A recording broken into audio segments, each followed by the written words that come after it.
America will be invaded. I said that Russia would win in Ukraine and that the most important success of that war for them was to drain our resources, which they did. I told you that South America would turn on the U.S. and start allowing our enemies entry into their ports and start building up resources, soldiers, and more. And remember that I said 9 months ago that Israel would become the prime target of the Eastern powers, and that Russia and China would find their path to Israel through their allies in Eastern Europe and the Middle East, which they've done. So what's next on the table? Folks, there was a lot of people who were in absolute denial when I made those first prediction videos, saying that America is so powerful they could never be defeated. They're like one in like 187 or 192 countries, and 80% of the countries absolutely can't stand our guts because we've become a global terror. America is Babylon. We've done absolutely dreadful things. Just in the past, 20 years, we've killed millions of innocent civilians for imperialistic and colonialistic goals. Gaddafi in Libya was one of the greatest leaders in modern history. He was a saint to his people, and we slaughtered him in the streets because he was no longer going to purchase oil in US dollars.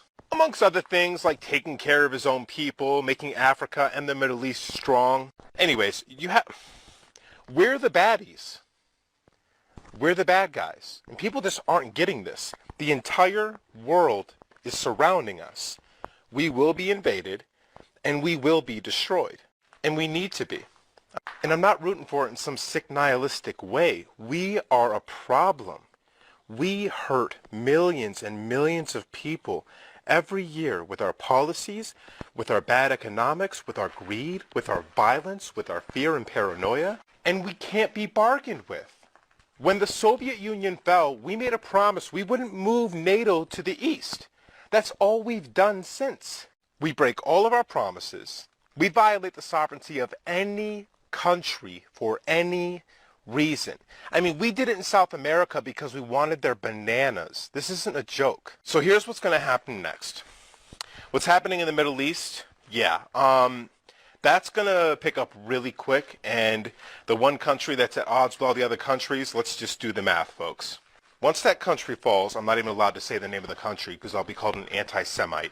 I could literally say every other country in the world and say if they're going to win or lose a war, but if I say that country loses a war, I'll be called a name and be called a bigot. Anyways, that country's going to fall, okay? Another thing, military bases are being attacked right now.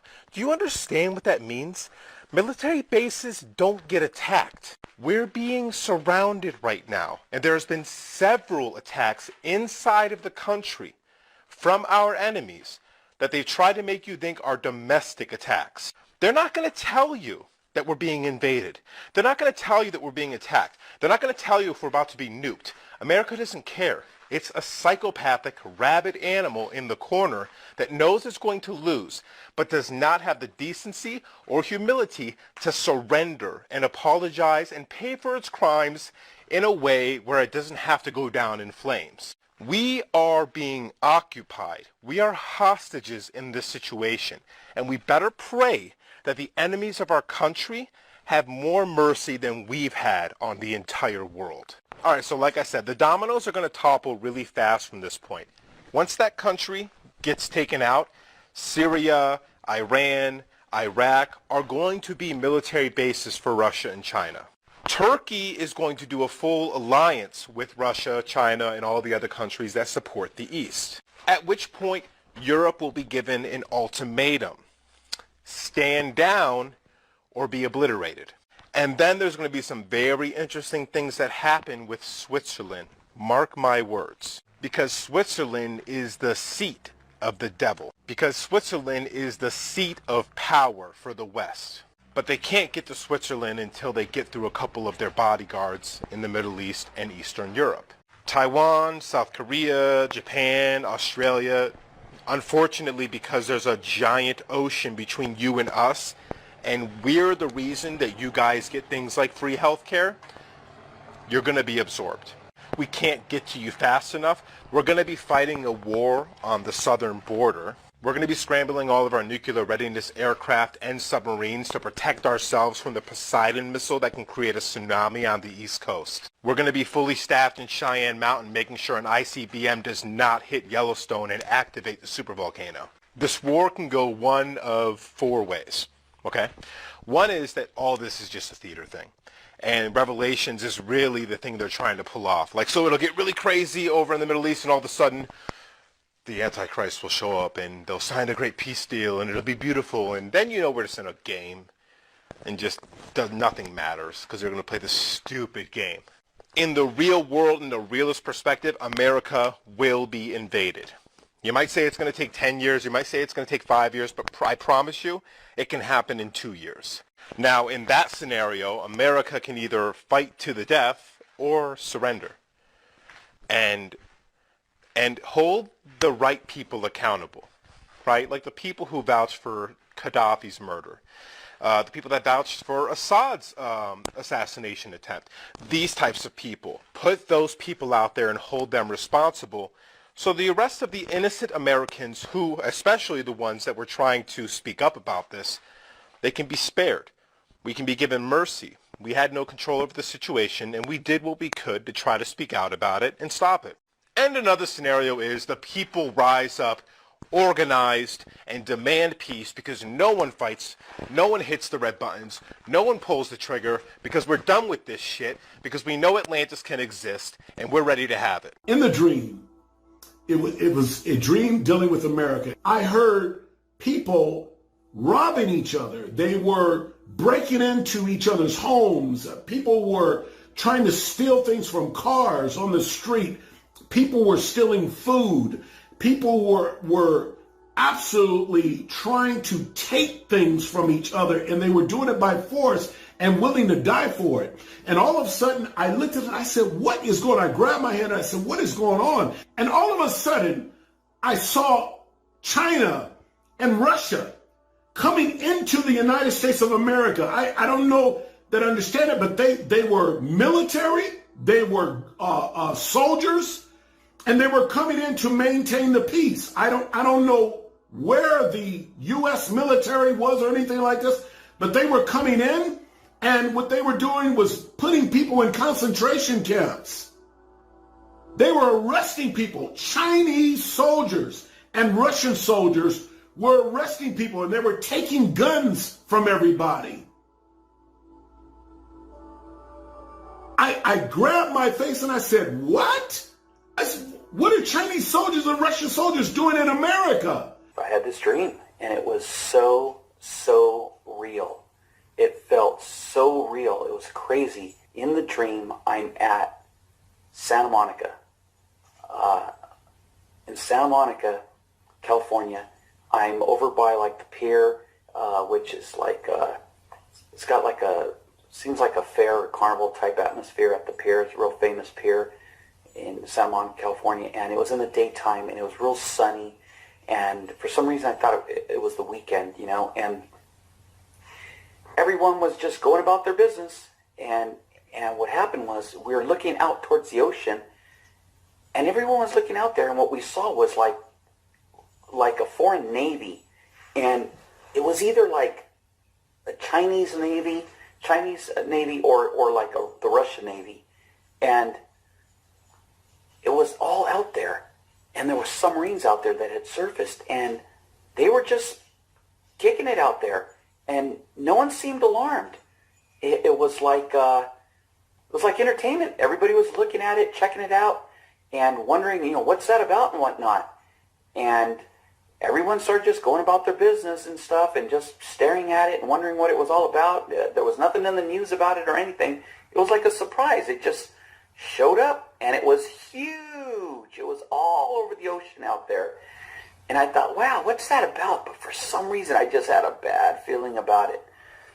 Then all of a sudden, they started launching missiles, all types of like missiles, bombs, so to speak, towards the entire Los Angeles area, the entire coast there, and of the Los Angeles area, that entire harbor there. And they started bombing us.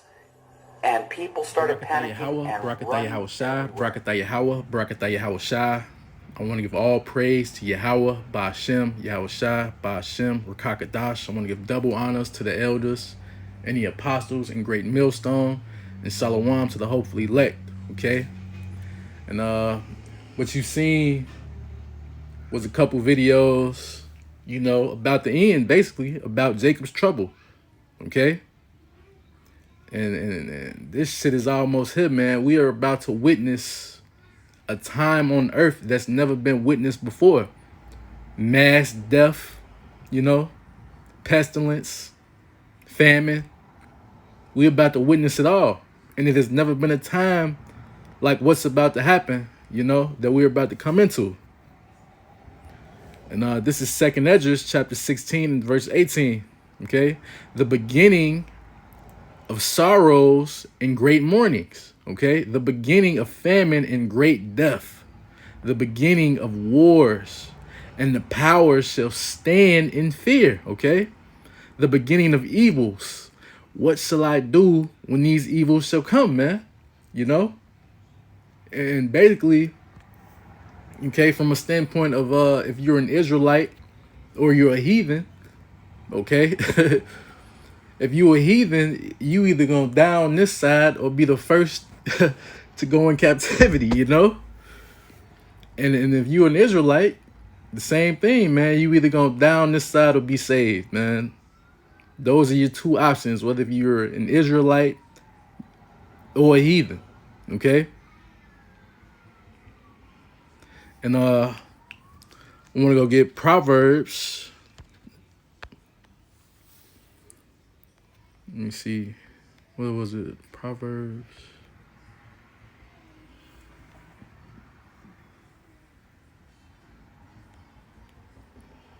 Okay, Proverbs chapter 22 and verse 3, okay? A prudent man foreseeth the evil and hideth himself, but the simple pass on and are punished, okay? So if you came across the brothers on the street and they was preaching and you just walked right past them, you know, you were simple and you passed on. You didn't give the brothers the time of day, and you know you don't see what's going on out here in this world, and that all this shit is about to come to an end, you know. But a prudent man foreseeth the evil and hideth himself. How do you hide yourself? By being, you know, by immersing yourself in this truth, man. By believing in Yahweh, Ba'ashem, Yahweh Shai. That's the only way you're gonna be saved out of this place, man. Because this, what's about to happen on this earth ain't no game, man. You know, it is not no game, man. I want to go get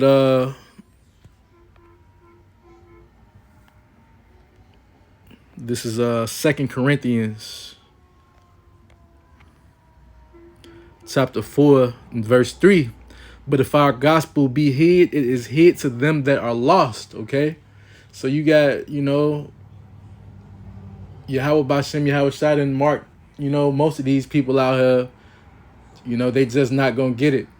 You know, you could tell your family members stop eating pork and they just won't listen. You could tell them how bad it is, but they don't care because they're going to do what they want to do. You know, they're not going to do what the Heavenly Father wants them to do. Okay? And let's take this to 2nd Esdras, okay? This is 2nd Esdras, chapter 15 and verse 10. Okay? Behold, my people is led as a flock to the slaughter. I will not suffer them to dwell in the land of Egypt. Okay? Now let's go get Baruch chapter 2, and this is verse 30. Okay? For I knew that they would not hear me because it is a stiff-necked people. Okay? And our people are, you know, hard-headed. They're not going to, you know, wise up and learn until it's too late. And by then, you know, they gonna be in that lake of fire, you know. But in the land of their captivities, they shall remember themselves, okay? And you know, that's what the apostles and the elders on down have been waking, you know, been waking up all the brothers up, you know, around the world. You know, because we still in captivity. And all hell's about to break loose. And you got people out here playing games. And basically, they not just going to get it until it's shit too late. So, that's all I have for you guys. I want to give all praise to Yahweh Bashem, Yahweh Shai. Shalom. Okay?